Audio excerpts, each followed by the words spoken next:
I am thrilled to be talking about a topic that I see so often in my office, and it's childhood trauma. We all have trauma of some sort. Most of the time, though, we don't realize how much it actually impacts us into our adulthood. So that's the conversation we're going to be having today. I'm talking to Riana today, and she is a mindset coach. She's a well-known mindset coach, and I'm going to have you just kind of introduce yourself, let us know who you are, and let's talk about the impact of childhood trauma. Sure.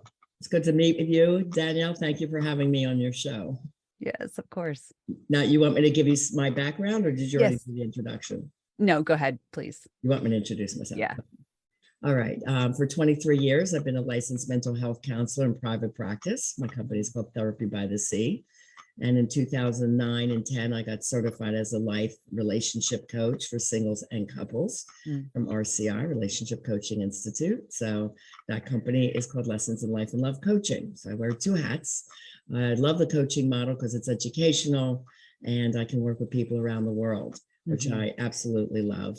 I have a podcast called Lessons in Life and Love with Coach Riana Milne. My number one best-selling books, I've written 13 books, but my number one bestseller is Love Beyond Your Dreams, Break Free of Toxic Relationships to Have the Love You Deserve, and Live Beyond Your Dreams from Fear and Doubt to Personal Power, Purpose, and Success.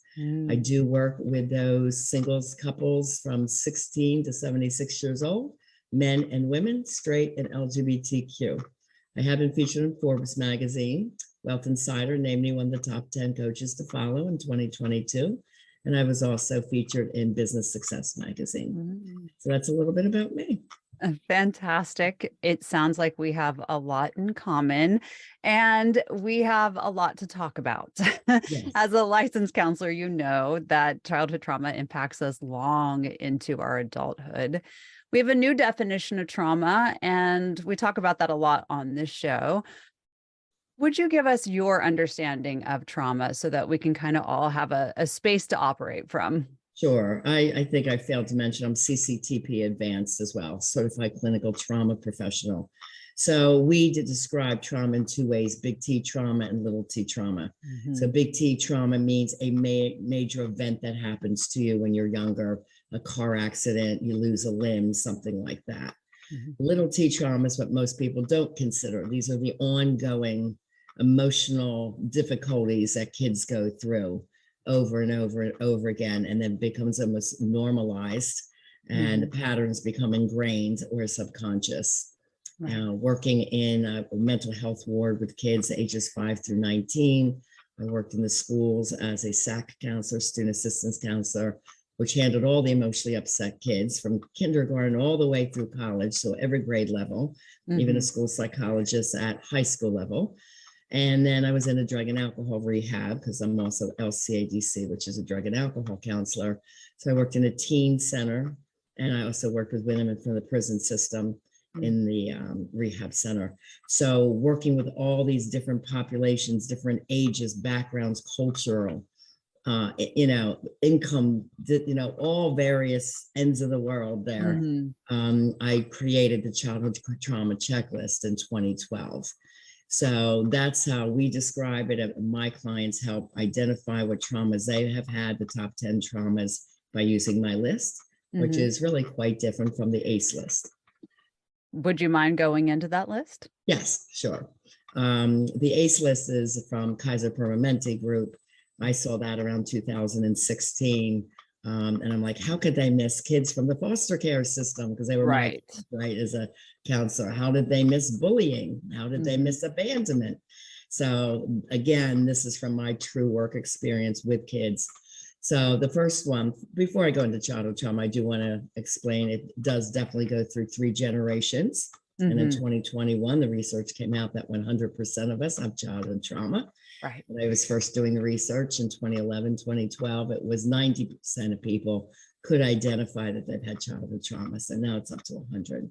So the first one is if you've had addiction in the family. Being an addiction therapist, I name 12 of them. So it's drugs, alcohol. That's all Kaiser names. So these are the rest that going on in the household. Sex, meaning you knew your parent was a cheater.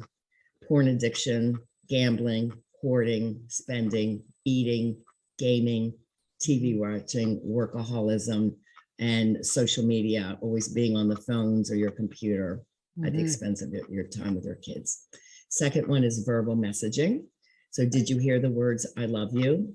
Did you get compliments? Or instead, where you rarely complimented, you got a lot of verbal put downs like, change your clothes, you look fat in that kind of comments. Also, what was the style of your parents' communication when there was an issue? Were they yelling and screaming at each other? If that's the case, you may tend to yell when you have a disagreement, or the opposite, you may shut down and become passive aggressive and afraid to speak your feelings. That's 2. Number 3 is emotional abuse and neglect. Number 4 is any physical abuse, rape, or molestation. And again, these events, any of these could happen inside or outside of the home. Right. The next one is abandonment. So I named fault and no fault abandonment. So a no fault abandonment would be if a parent died early, if a parent leaves the home to go serve their country in war, or like my case, my dad was FBI, CIA, and we didn't know where he was. And I remember asking, when's dad coming home? And my mom said, well, I don't know where he is, which is very upsetting for her and me as a child. So, but that's how he supported the family. So we call that a no fault abandonment. Right. Fault abandonment is if you're never involved with your child's life, if you are together with the child while the couple's together, but when you break up, you rarely see the child. And it also counts if you are in the home, but you're really connected to the child. Like, so you might go from your home office, come home, eat dinner, go into the other office. It's just, workaholism again, or just not attending your children's events at school. So you're not emotionally really connected. Not around abandonment.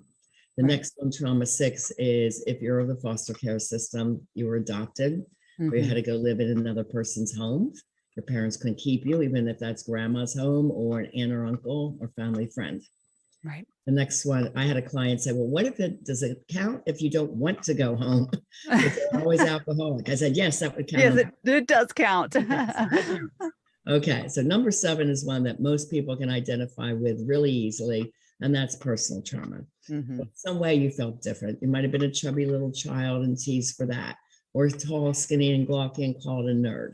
You might have been the only African American in all Caucasian school, or coming out LGBTQ, and your peers or your parents did not accept you. So in any way that you might have felt different or not good enough.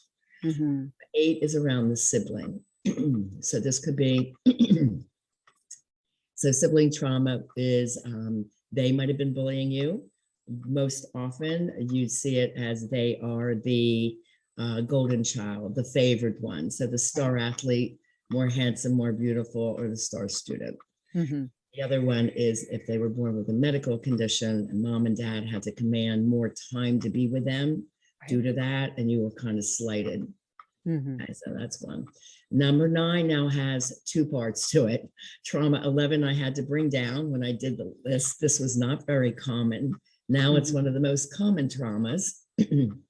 First part is community trauma. So that would be the COVID pandemic would fit under that as community trauma. Any other nature events, flood, fires, hurricanes, where we're wiped out. Our school shootings, our mass shootings, these are all community trauma. So look how many people are impacted by these things alone, right? And then that impacts the family, which is the other part of 9.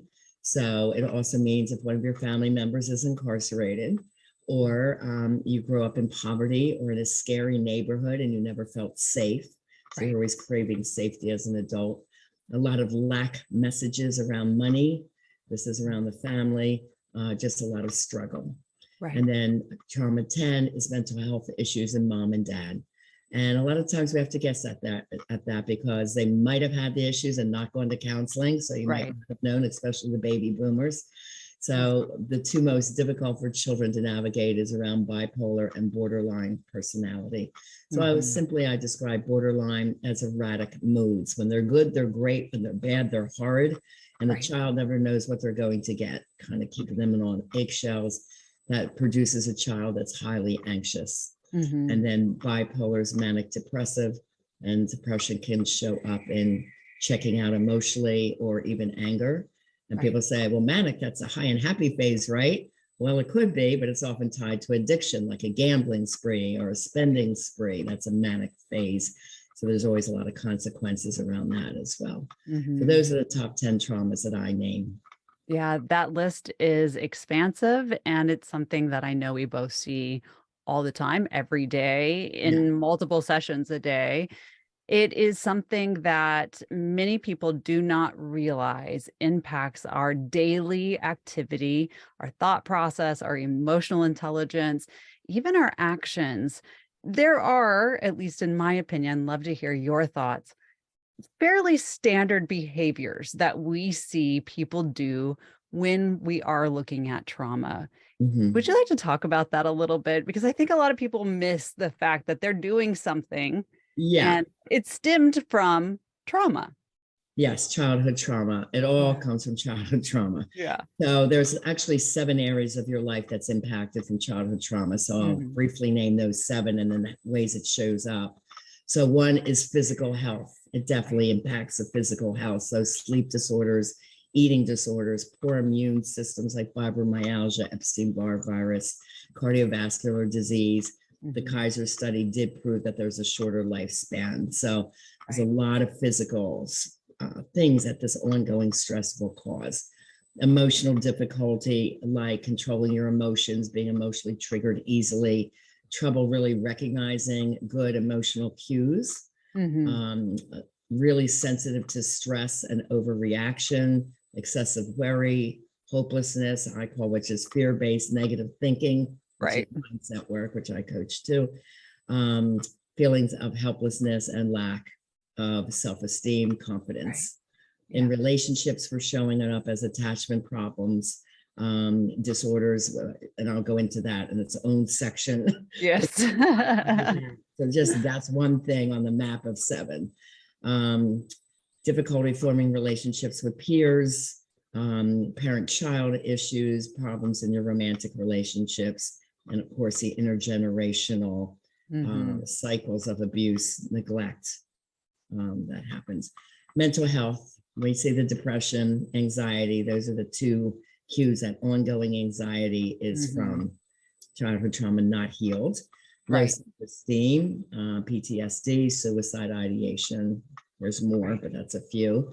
Behavioral issue, poor self-regulation, like a lot of impulse, social withdrawal, you like to isolate, aggression, Mhm. um, risk taking can cause in the Yeah. teenagers illegal activity, getting you into trouble, sexually acting out or being sexually promiscuous to get love. For women, that's common. They use sex to get love, Right. and then they're often Validation. disappointed, and Yeah. then their self-esteem is shattered again. Drug and alcohol misuse because they're self-medicating the pain. Right. And then in my students at school, there's 2 categories. One is cognition. So that impacts the readiness for them to learn. What is Mhm. happening is when cortisol is so high, memory and learning goes down. Right. So many of my kids in the schools were thrown on ADHD medicine. I'm like, whoa, whoa, whoa, they're coming from a traumatic home. So I Right. was like the weirdo counselor that did meditation in my office. The lights, Raising my hand. Miss Rihanna's relaxation room. That's the Yeah. sign on my door. So Yes. they knew this is a place to come and talk and chill out. Mhm. There's language delays, problems with concentration, and poor academic achievement. So if I can calm this down, and we also did vitamin therapy. I had a fabulous Indian doctor that I worked with that the Mm. students would go with their parents, and he would talk to them about cleaning the chemicals out of their diet. Red Right. dye is one of them, and other things to help with learning and then decrease anxiety and depression. Right. And then brain development in children as well.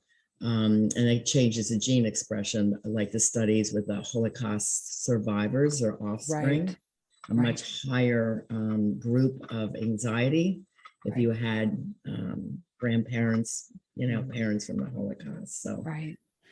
yeah, really important studies there. So how does this show up in relationship? There's a lot of combinations, but we'll just go through a couple of them. So Mhm. jealousy and control comes from trauma 7, personal not feeling good enough, and Mhm. 2, trauma 2, the verbal messaging.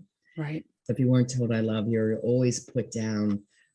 You will then grow up not feeling good enough. And even consciously, you could say, I know my boyfriend loves me. but the jealousy is just so out of control, right? If you have had abandonment, we see a lot of codependency, a lot of love addiction, and something we call RRS, relationship repetition syndrome. And for our listeners, the research shows that these couples get together, break up, get together an average of 7 times. So that's when you consciously say, I know he's no good for me, but then you keep getting back with him again and again. And that the peaceful period is about 10 to 14 days. And then something else happens and you're back into the cycle. People pleasing is very common for women. That is, that becomes, let's say you have a difficult father. And it's like, well, if I'm the nice little girl and I'm really good at school, then I won't get hit or I won't get punished and they'll say they love me. You know, so you always try to do more around the house and be the good little girl. And this comes out often from my women that say, I do everything for my husband and my kids and they do nothing for me. I never feel loved, you know, and their boundaries are so stretched and they're always exhausted. And they're not reaching their own goals or dreams. You know, these are often people say, I don't have a purpose. I don't know, you know, I just do everything for my husband and my kids. So I see that over and over again with my women. They can't say no and they overdo and so forth. Perfectionism is another. Blaming behavior. If you've ever had that boyfriend or husband that never can apologize and always blames you and turns it around. This is signs of childhood trauma.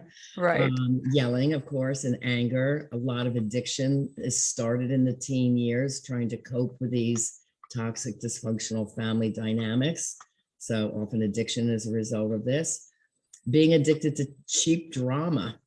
You know, I said, we know drama in our lives, you know, we like things peaceful and calm. And it's funny if a lot of my women would say, you know, they learn how to date. We go into a whole section of dating and relationships, but before they're like, oh, he was just too boring. I said, that's because you had so much drama as a kid. That's exactly what you want is peace. You know, you call it boring. You can do things that makes a peaceful relationship fun and exciting, but you want someone, no cheap drama, you know? Exactly. For the actors and models, I used to be a talent agent, so there was a lot of imposter syndrome, you know, that they didn't deserve what they accomplished, and they can't see that hard work paid off. And there's a lot of guilt around, you know, doing so well. Impulsivity is the one that tends to break up couples the most. Someone with a high impulse. I do like 6 assessments when they come and see me. If they're high in impulse, it's usually a cheater.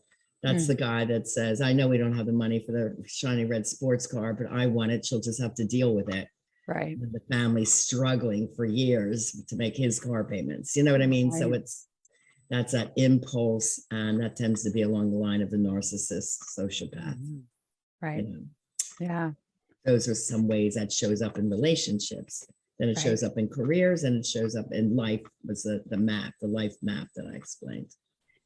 What you said is so, I mean, obviously it's so spot on. And what I pulled from that moment is we were talking about the Holocaust study and how so many people do not realize what you said in the beginning is that trauma is 3-generational deep. It's passed on.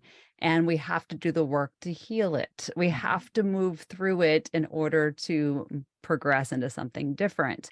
So you're talking about these assessments, how they show up. One of the biggest things that I often hear is, but I don't know where to start. And of course, when you're in private session, it's a whole different place. But can you kind of walk us through how you would start working with someone to clean up these as you have identified where they are on those lists? Well, everyone to work with me has to do a life and love transformation discovery session. It's 90 minutes. And the first hour is going over the 6 assessments that I've created. One is that I do use is from Ronnie Fisher, and that's the ACOA checklist. But the rest are tests that I've come up with. And then from how they answer and what's showing up in their life now and their relationship history, I put the puzzle pieces together. I look at the childhood trauma, what was the severity level, and then how it's showing up in their life. And it's funny because I'll put down maybe 3 or 4, and they usually end up missing 2 or 3 traumas because they're so normalized. Like I had one woman We did the childhood trauma checklist, and we were like 2 more tests down. And she Mhm. goes, yeah, my father used to beat me with the switch. And that was Mhm. a term I heard from my school kids too. I'd have to pick the branch that my dad would hit me with. Right. So I said, hey, you didn't mention that, physical beatings and the checklist. She goes, oh, well, that happened in my whole neighborhood. Right. So that was a cultural thing, and the norms for that day, that time, that neighborhood for her, that she Right. didn't identify it as physical abuse and trauma. Mhm. So that's why the way I question, again, this is 23 years of working with people with trauma. Right. I really do know how to question them and put the puzzle pieces together. Then these assessments tell me in what areas I have to work in with them to heal Mhm. all this. Isn't it interesting? You just were talking about the switch and how normalized something is. It's Yeah. so interesting to me where a woman may say, I cannot stand when my kids hit a certain decimal level. I get so upset or anxious. And we begin to talk about that. And I'll say, well, did you live in a loud household? Well, yeah, all the time. Was there a lot of yelling and screaming? Yes. Was that a form of punishment? Yes. Can you look at your life now and realize, even though you are not the one yelling and screaming, that decimal level gets you back into that And space? yeah, It's so incredible just to watch that light bulb come on. yeah, yeah. So from the research that I did over the years, I put together a 150-page workbook. Mm, So that is the system I use. It's a trademark system. And from how they answer their worksheets and give them to me, then I interpret what teaching I need to do from my toolbox, right. from trauma, from mindset, from, being a therapist. And so they learn as they go. And to Mhm. me, coaching is working as a team. A lot of Absolutely. people go to a counselor and they're just used to talking the whole time to the counselor. No, there's Mhm. much I have to teach them. Yes. Very solution focused. I have to learn a lot of skills. So that's my tool, is Mhm. my system that I use in my workbook.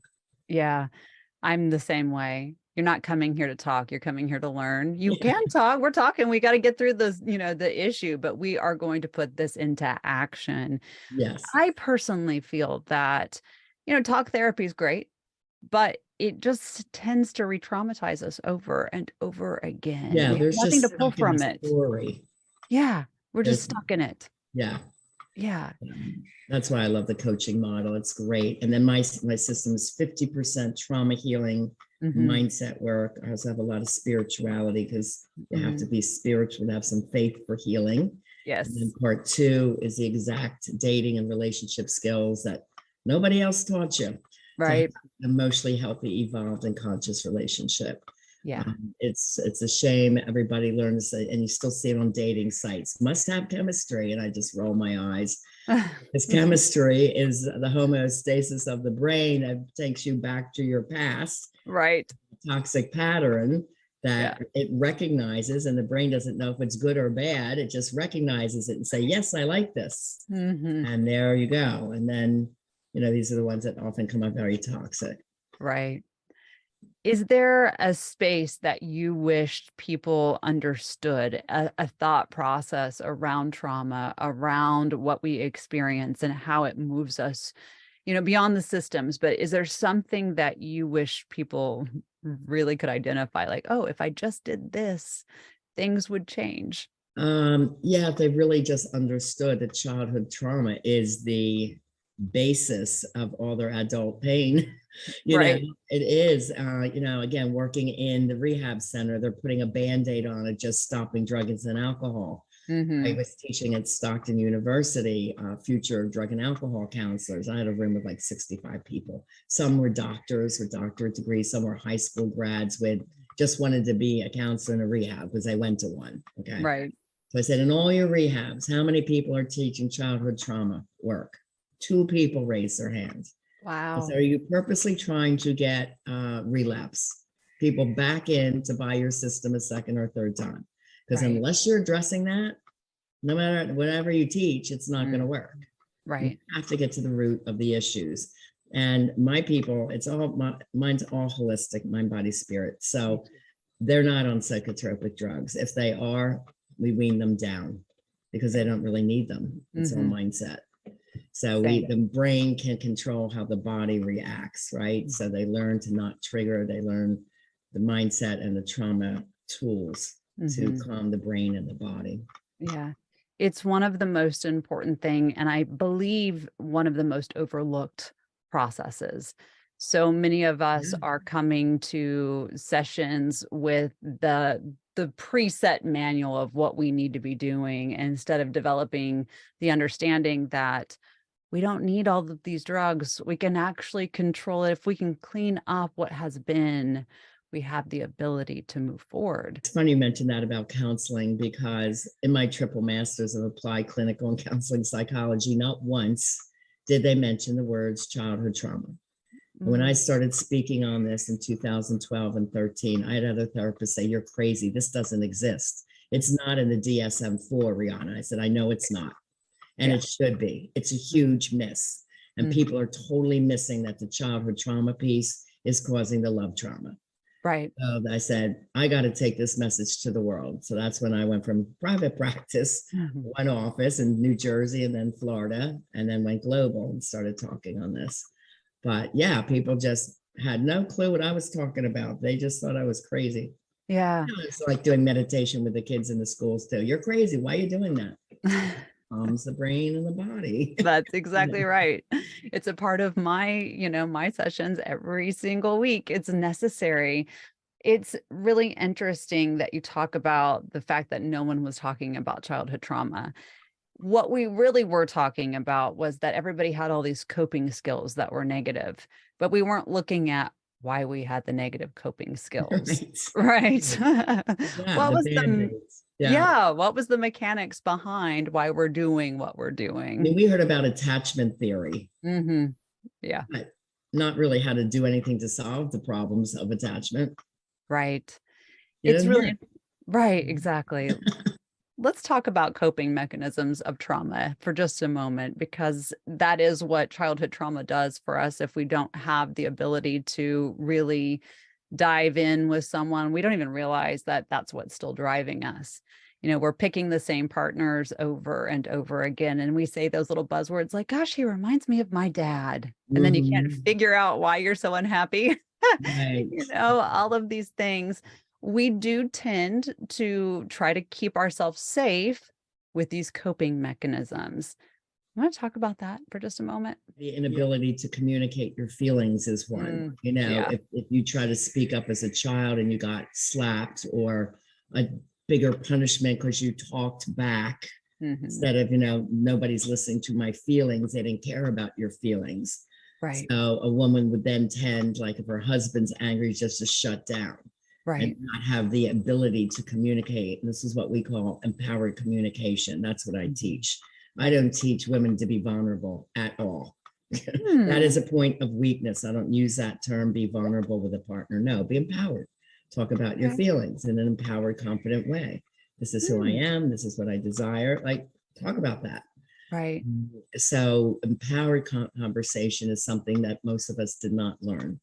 And Right. it's a way to, I always say work as a team with your partner. So if Mhm. I have a couple, I have to heal the trauma of partner A and then partner B, and then the third entity is the relationship. Right. So I have to pick apart that childhood trauma piece on both of them and do the beginning part of my program individually for each one. Then we Mhm. open up the communication. Well, because he has this pattern from his past. When you say, just suggest something, he's hearing it as critical. You're Mhm. telling him what to do, and his mom criticized him. So that Right. triggers him, and then he gets angry at you, then he yells at you. So they're Right. doing these cycles and don't know why. So Mhm. once they're explained, then I explain the tool around it. Instead, I want you to try this, this, and this, Right. So we have to take apart all the little things that are happening, to help, to help. Right. Yeah. It's interesting. We're talking about couples, how much the childhood trauma plays into the relationships and the Mm, roles that we take because of said trauma, yeah. and how much conflict that creates in just our daily experience with each other. Here's an example of that. one of my lesbian clients came to me with her partner, and they were fighting a lot. And she allows me to tell her story, of course. And she was yelling and screaming at her partner. Her partner finally laughed. She goes, "I'm not dealing with this. This is abuse." And I said, "It is abusive. So let's break down what was happening." So she has 3 no-fault abandonments. When she was very young, her mother died. A few years later, her sister was killed in an accident. And then when she was 30, her father died. So she felt all those that loved her, left her. Right. And she was holding on so tight and so controlling and so jealous if somebody else would try to even talk to her partner. Right. She didn't know why she was so angry all the time. And the anger was there because of her sadness never being healed. So once I could explain it to her and we fixed those response patterns, and I could explain it then to her partner, I'm also Reverend Riana. I ended up officiating their wedding in New Jersey. And I they've love been it. together since 2006. So that's why I love being in practice so long, because they're still together, still super happy. And that's how many years? 16 years now? Something like that. It's a long time. And I had a couple in 2002. The man was a chronic cheater, shorter Italian man, loved to get attention from women. Why? He was teased and bullied, didn't feel good enough as a kid. So he always wanted female adoration. Well, after the 4th affair, the woman I'd already served him papers. She was done. She was out. And he comes crying to me, "I can't lose her." And I'm like, "Well, didn't you think about this? See, this is impulse, Right. as you were saying yes to these women and getting the attention that you were seeking." Well, I just figured I wouldn't get caught. Now we're thinking the narcissist, right? The narcissist is high in impulse, high in selfish. So I had to heal all of that, go into why he was seeking that. Speak to the wife and, convince her to give him another chance. And they're still together. So this is 20 years later. So it's really awesome when your program works and it works all these years, and you don't mean to use them as test subjects. Right. Hey, if they're still together, these earlier couples, and they could heal that really toxic behavior and think more consciously using what I call the mindset for success. That's the system that I use. And I've been teaching mindset since my 20s, so over 40 years. So whether they're a model actor and they're trying to believe in themselves that they could win the audition or, get on that multi-platinum CD with a pop singer like my own daughter, she who wanted to be a singer, let's do it. Mindset is successful for everyone. And I was teaching my students that, and they loved it, because it really helped them to feel better about themselves and more confident. So learning mindset is super important for parents to teach their kids too. Yeah. And to teach themselves, right? If you didn't learn it, you really do need to learn that before, getting into a space where you're trying to teach children how to live out in the world. I think it's such a beautiful process when women come in. I work predominantly with women, unless it's couples that are coming in, where they realize, wow, I wasn't taught all of these things, but now that I have the tools, I can change my behavior and really teach my children. It's such a beautiful process. Like you said, so many years later, you look at them and you're like, you're thriving. But, it's fantastic. It's really awesome. I know even my daughter, when she was 5, she's watching TV, the Save the Children commercial. You might have heard of her. Her name's Alexi Panos. She's a top world coach today. Okay. And she goes, "Mom, I'm going to go help those kids in Africa one day." And I said, "Babe, that's a beautiful dream. I know you can do it. You can do anything you dream to do." Most people would say, "They're in Africa. You're not going to go across the world." Right. So at 15, she wants to be a pop singer. Well, let's make that happen. So she sang with the top artists of the day, 3 multi-platinum CDs. She goes on world tour. They go through Africa. She sees the kids begging for things, and she goes, "This is the time that I can help the kids in Africa." Beautiful. Now she has 21 walking water wells in Tanzania. Wow. So, when you feed the dreams and your children that anything is possible, she has such a mindset, whatever she does, she's successful at it. People say, "It looks so easy for you, Lexi." She goes, "I don't know any other way to just say, I'm going to do something and just do it." It always comes together. So mindset is critical. And now I love seeing her teach my grandchildren mindset work, so we can change the generational pull, even if, her parent, my ex, is not involved with mindset at all. I divorced at a very early age and was mom, dad to my kids when they were very young, but one solid parent, that knows how to communicate. We were doing a podcast together, and the one said, so as a mom, did she yell a lot? And she just sits there and she goes, I can't remember one time my mom yelled at me. Not one time. Wow. And I said, because what you're teaching your children, you're modeling to your children, that's going to come back to you. So when Everything. parents drop off their teens and say, fix my kid, I said, you ain't no waiting room. Parents, I need to talk to you. Right. So you say your teenager's yelling at you. So how much yelling is going on in the house? Right. So it is changing the parental norms first, and then them teaching the children and how they communicate with their children is really important. Yeah. That's success. Yeah, 100%. Healing is not just a one-off experience. It impacts everything else you touch. Yeah. Every human, every experience, every feeling, every thought that we have. It absolutely touches so much. Is there something that you wished people knew? Regarding trauma? Yeah. Just the whole thing that it exists, it's real. To the importance of healing it. It will really open your life in so many areas. All my people start excelling in work, getting raises, getting promotions because they're noticed happier. They have more energy. They're feeling better. They lose weight. I've had people lose 50 pounds, 35 pounds. We work on diet. It's everything holistic, right? To feel wonderful. They're getting these accomplishments done that they only dreamed about before. Now they have the courage to go for things where before they used to be stuck in this, I call it the dark side. Yeah. The dark side of life, and either live in the light or live in the dark side. That's part of a mindset lesson.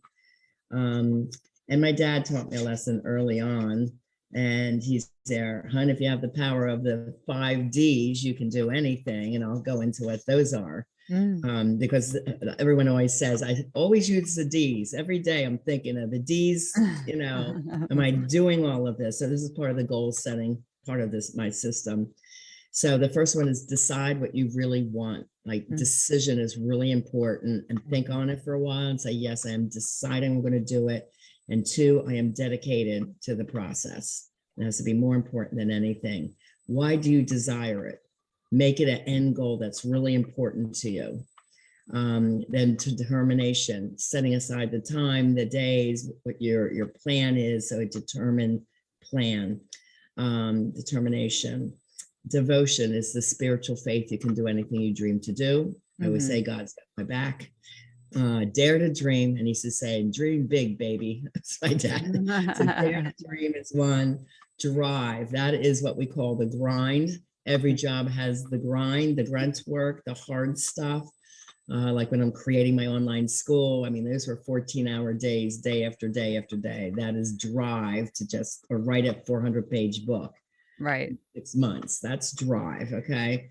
And then the discipline to stick with it and not quit. So those are the 8 Ds that are part of our mindset system. People say, is this gold that I'm doing? Am I putting the 8 Ds behind it? Something we all need, something we all do to some level on, and daily basis, but are we hitting all of those? Generally not, especially if we have trauma in our background. So beautiful, 5 things to hit every single day. Yeah. If somebody wanted to work with you, how would they do that? The best way to find me is my website. It's my name, rianamilne.com. And on there's the 4 free love tests. There's a free ebook going deeper into how childhood trauma impacts relationships and how to have the love you deserve. That's what it's called. You can get the 60 pages of my Live and Love books, the free downloads on there. And then my podcast is Lessons in Life and Love with Coach Riana Milne. So any of those ways. Perfect. So I know that you listened to a few episodes of the podcast. You then know that every episode we end with the same thing, which is to ask you if you would be willing to share 3 things that you have most gratitude for. Definitely that I'm spiritual and God is in my life. Without that, I wouldn't have anything. My daughters and the grandchildren, so family is very important to me. That would be 2. And I love my clients. Like, I love that they have the guts to come and say, I'm ready to learn. Mhm. And that together our journey like just creates a brand new life for them. And I know it's not easy because I had love trauma. And then I discovered, that's how I discovered childhood trauma, by doing my own research, because no counselors could help me. Nobody knew what childhood trauma was at the time. Yeah. So I just say I'm very grateful for them to opening their hearts and mind to learning this and to share that journey with me. It just makes my life so rewarding to have this kind of purpose in my life. Beautiful threes. Did we miss anything? I don't think so. I just want to encourage all the listeners that now is the time to create the life you desire and to have the love you deserve. Don't settle and don't wait. Yeah, so important. Beautiful advice. Thank you for your time and your energy and the work that you're doing. It's so important. And it's always nice to know that there are people out there just putting their nose to the ground and doing the same kind of work so that we can be better collectively Yeah, as there's not well. many of us out there, is there? No, Healing no, trauma. There really isn't no. that really have the expertise to do it. It's such important work, and I'm so glad finally the world is understanding Mhm. it's what childhood trauma is and its impact.